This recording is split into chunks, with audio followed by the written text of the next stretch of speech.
Beautiful though this place is, with so many lovely houses, a huge amount of them appear to be just holiday homes, just empty holiday homes. Like absolutely tons of them, right? Yeah. I think our society knows exactly what needs to happen to Airbnb, but unfortunately the people that really have a lot more control and influence in the country won't let that happen.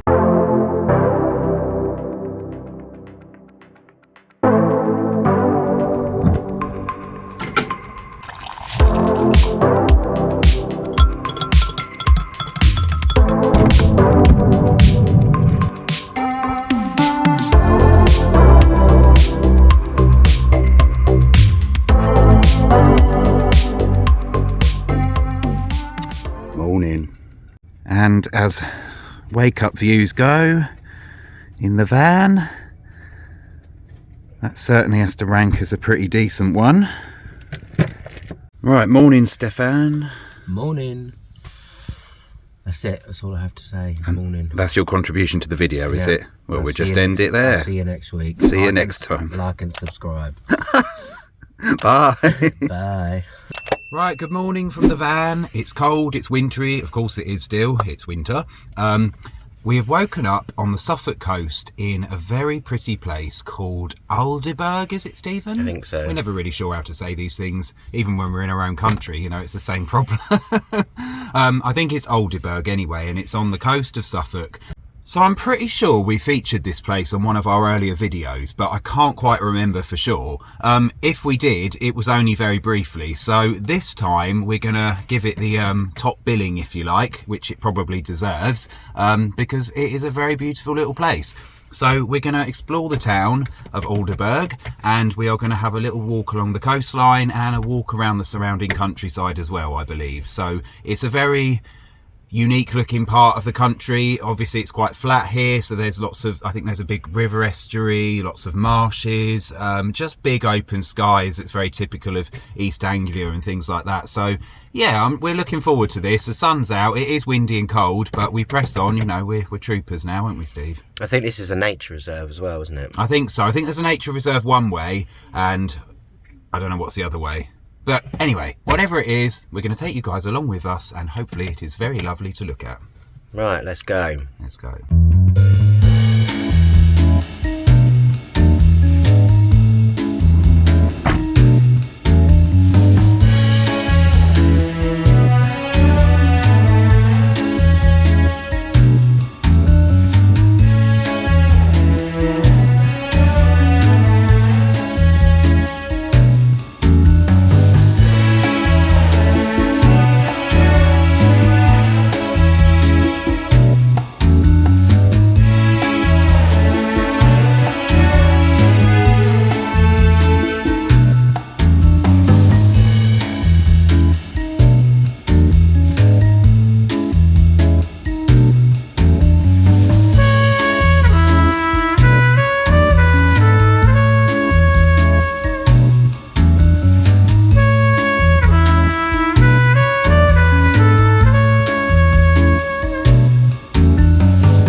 So one thing we've really quickly noticed, potential rant incoming here, what a shock, is beautiful though this place is, with so many lovely houses, a huge amount of them appear to be just holiday homes, just empty holiday homes. Like absolutely tons of them, right? Yeah.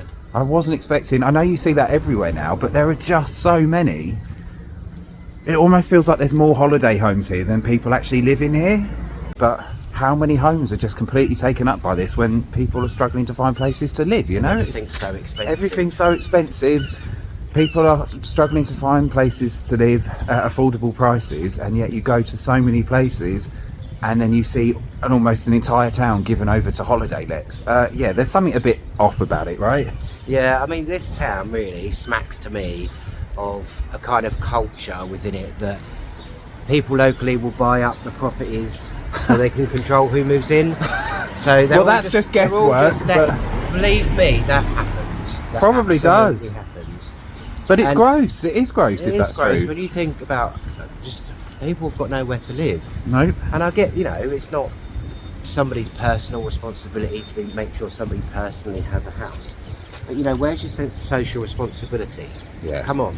I think our society knows exactly what needs to happen to Airbnb, but unfortunately the people that really have a lot more control and influence in the country won't let that happen. Yeah. So I would just send out a plea to people: if you are wealthy and you have got lots of money, please don't use second properties as your income. Please don't make the situation any worse. Yeah. And You won't listen, but at least I've asked. No, but it's a point that needs saying, isn't it? And when you're walking around places like this, and we're very much enjoying the how attractive it all is, but knowing that there's a sinister underbelly to it, it's kind of a bit like. And it's not just people with lots of money. I'm sure there's people with lots of money that have a real moral conscience and a real idea about social responsibility in terms of we're all people. Do you know what I mean? There's no sense of responsibility, and I wish that we did have a government that would ban second home ownership unless you were a registered landlord as a business with real responsibilities, like a council has responsibilities. So in summary, we're not saying that everybody with some money actually does this, but we're saying it's really prevalent, and it's in a thing that's kind of toxic, really, because of all the problems that we've just spoken about. And we both feel quite strongly about it, don't we? It's not, some people might think, oh, that's just coming from a place of jealousy because you haven't got much money. No, I'm sorry. It's more to do with the fact that it's so... when we've got these housing problems, and when there are so many towns with so many properties taken up by Airbnbs and holiday lets, when we have people struggling to find affordable housing, it's not good. So I'm enjoying looking at the pretty buildings, but I'm also aware that there's an empty building just stood there, and that just is completely unnecessary, right? And in terms of saying, oh, well, you're just jealous, well, only somebody that's not on the receiving end of the consequences of that behaviour would say that. Exactly. That's just a little way to make yourself feel better, I'm afraid. Yeah. And I actually really wish that as a society, us in the UK would really stand up against this, because it's an absolute disgrace. And the argument as well, like, how many properties do you need? Like, if you've got somewhere to live, like should people just drawing a line at that? There are countries in the world, aren't there, that don't allow it. Yeah. So there is hope, because it does seem like people are becoming more aware of this, and a lot of towns are becoming more pissed off with it and everything. So it's quite possible that there will be a change. But anyway, enough of that. It's still a gorgeous place. We're going to go around and continue enjoying looking at it, and that's it. Possibly another rant coming later, possibly not. Probably.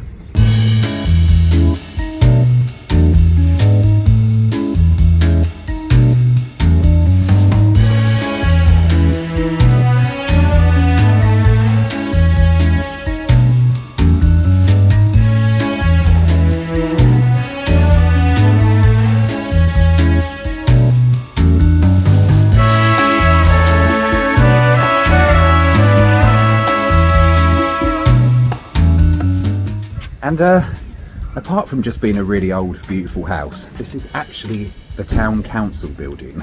Can you believe it? Not just some concrete lump. This amazing building is actually the town council.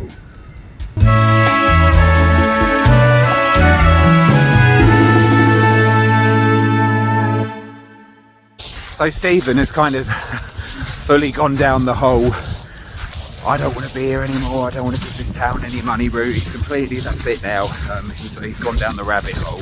And you know what? As much as Stephen, we know he likes to have a moan, we know this, he likes to have a rant. But on this one, I can't disagree with him.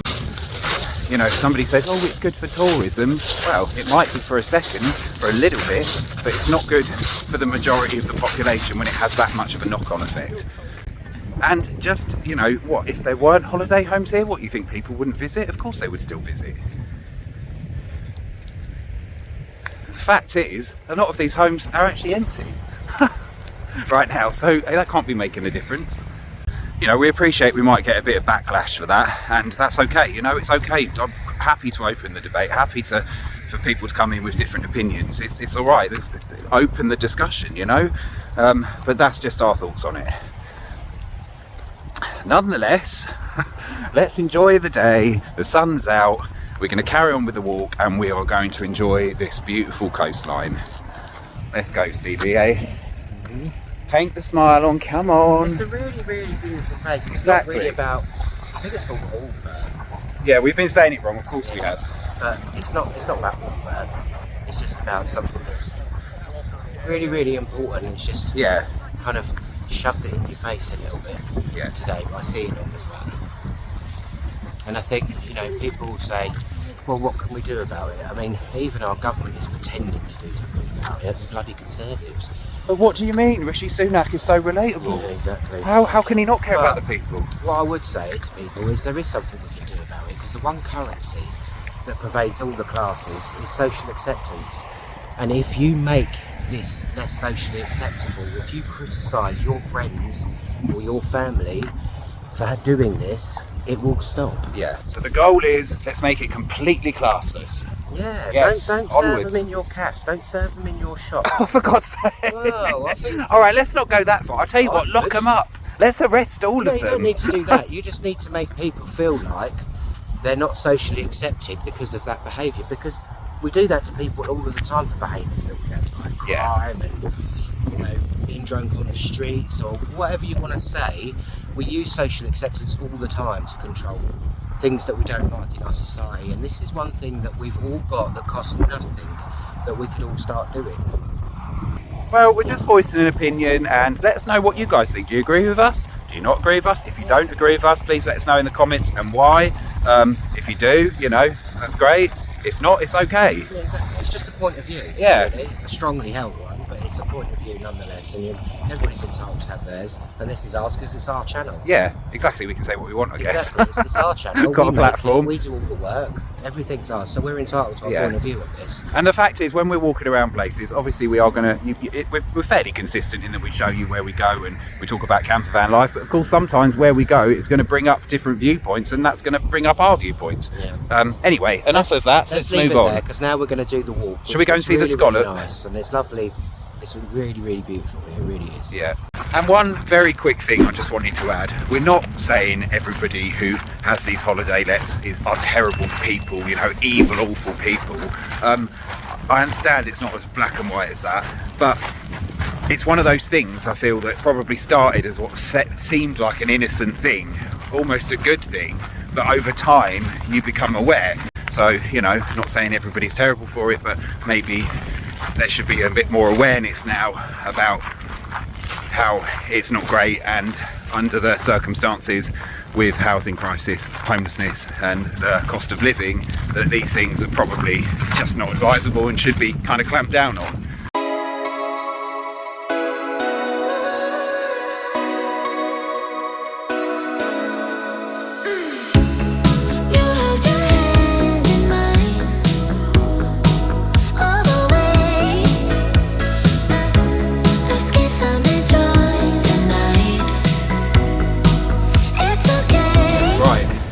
Home or holiday home? What do we think? Holiday home. It's holiday home. We could try and make a game out of this, but I think it might get boring pretty quick. Yeah. Because we guess you've got a 90% chance of being right anyway.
I bought some new walking boots after complaining about the mud, and I forgot to bloody put them on.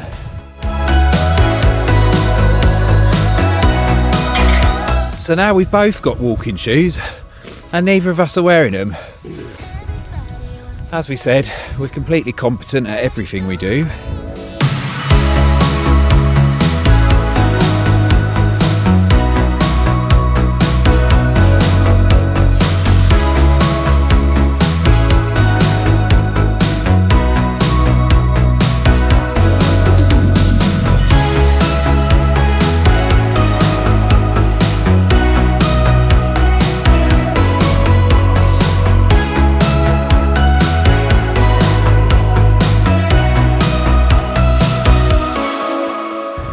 first things we learned when we parked here was just a little bit south of Aldeburgh, or however you say it, there was a village called Slaughden, and it was a thriving village. It had a pub, it had a shop, and it had a big boatyard or something, I believe, that employed lots of people building boats. I think so, I can't remember exactly, but basically there was a lot going on there. And what happened is the sea effectively reclaimed it, because the land was kind of reshaping. Some parts were silting up, I think, and others were being taken up by seawater that was encroaching onto the land. Slaughden eventually disappeared. And one little fact we read was that towards the end, you know, they were so used to this seawater just being on their land that they would open their doors at high tides and it would come in one way and go out the other. I think I've read that correctly. And I guess it gets to the point when you're doing that, the water's so high you better open the door so it goes out the other side as some kind of regular normal thing, that it's time to give up the ghost. So eventually, of course, they all started to leave, and then the pub closed. But what's interesting about all this is that this happened about 100 years ago, I believe, just over or around that mark. So quite recently, you know, in relative terms to the world, there was a village there and a community, and now it's gone. And where we're walking now, we're just heading back to where we're parked with the van. But all around us, so this is the River Ald, or I'm not sure how you say that, the River ALDE, anyway. It's all around us, and looking at it, there's quite a bit of seaweed there, so presumably this end of the river is seawater, which isn't unusual, but you can see how the sea is really kind of mixed in with the land, and how a few changes can cause the land to completely change and disappear. I think it's quite a thing in Suffolk and Norfolk. You know, the communities there are at risk, some of the most at risk in the UK, I believe, of the sea levels rising, and of course changes like what happened to Slaughden. So yeah, just quite interesting. So very mixed landscape, all flat fields, marshes, and then the river curling round us, going right out to sea. I suppose it only takes a few things, chain reactions, to cause this land to change. But regardless of anything else, what a beautiful part of the world. You know, I used to think I'd never be a fan of flat places, and I guess they wouldn't be my first preference, because the drama of hills and things like that is always a bit more exciting and visually appealing. There's something about the landscapes in this part of the country that is just breathtaking. Huge skies, loads of fields, and absolute peace. And flat is pretty good sometimes. Nice and easy walks. Everybody wants to say that it's only a dream. Yeah, everybody wants to say that it's nothing for me. And I said this morning, what a lovely view to wake up to, but it's an even better one to settle down to.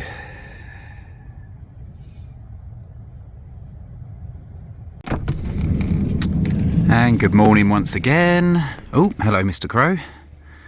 Same view we left you on, without the spectacular sunshine, or sunset should I say. So we're all packed up and ready to leave, and we're leaving Aldeburgh today, or however you say it. I keep saying that because I never actually looked it up. But before we go, I just wanted to show you one last thing that is just down the coast from where we're parked. So the place I'm walking to, it's a building, and there's plenty of these buildings dotted around the UK coast in this area in the southeast. And they've got quite a special historical significance. Stephen's waiting back in the van like a good husband. Yeah, we're married, by the way, in case you hadn't realised that. Maybe you hadn't. Well, why would you know we're married, I guess? Maybe you didn't know we were a couple, although that's a bit weird. I don't know what you've been watching or what we've been showing if you didn't know that. But we're a married couple, so there you go. If you didn't know, there's new information. But it's a good job he's waiting in the van for reasons you'll see in a bit. So this behind me is a Martello tower, and if you're from the southeast or you've been there, you might have seen them before, you might be familiar with them. I grew up in Kent, so I've seen them all around, and I lived in a place called Dymchurch for a bit, and they've got about 4, I believe. So they're quite unusual buildings, not necessarily the most attractive things, so it's kind of like dull bricks just piled up in a circle, so not necessarily extremely aesthetically pleasing, but they do stand out and grab your attention, and there's a reason they look the way they do. So these Martello towers, they were built around 200 years ago, give or take, and they were designed to protect ourselves from attacks from the French, particularly Napoleon and his armies. A lot of them didn't ever get used, and I think this is one of them, don't quote me on that. But you can see them lined up all around the south and southeast coast. There's about 103 or so, I believe. So this Martello tower behind me, I believe it's the most northerly in the UK, and I also think it's the largest as well. Don't quote me on any of that, but I'm pretty sure that's true. And curiously enough, believe it or not, the name Martello actually originates from the French island of Corsica, and I believe it takes its name from a fort there. Maybe not a fort, I'm not 100% sure, but it takes its name from a building there, which is quite ironic given that our Martello towers were built to keep out the French. And the reason I said it's a good job Stephen didn't come down here with me is because, what do we think our Martello tower is now? Thinking back to the rest of the video.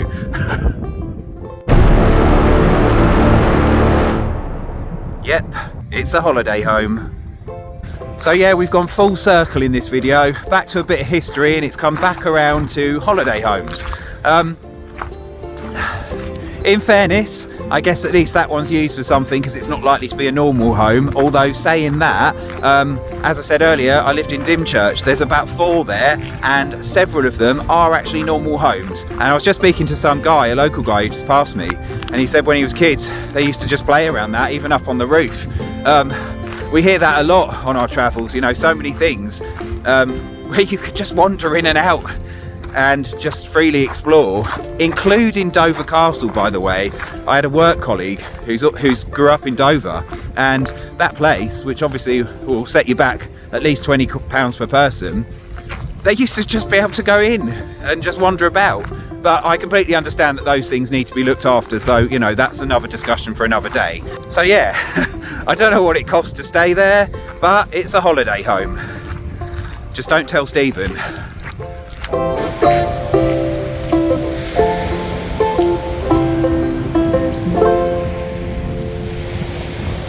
Right guys, that's where we're going to end the video this week. Thank you for watching. Very quickly before we go, Aldeburgh, or however you say it, is it a yay or an A? Do we recommend it?